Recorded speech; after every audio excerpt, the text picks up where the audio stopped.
master हमारे एकदम नई नई गीत के पेशकश कइले और जी भैया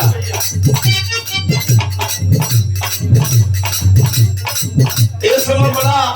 लहरा चल रहल बा नई नई गीत के पुराने चीज में से चोरी होके नया हो जाता नया हुई तो पुरान हुई तो नया हुई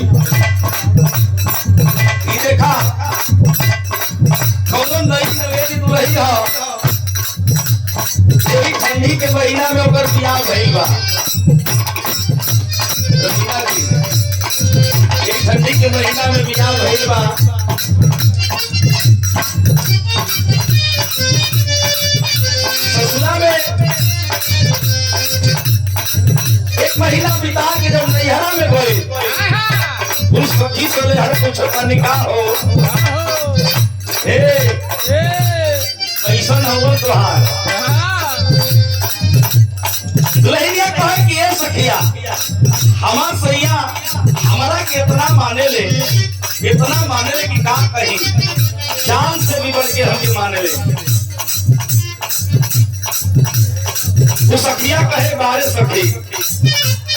तू तो जीत ले बारी हम सखिया कहे का कहे अपना सखिया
रतिया में घटिया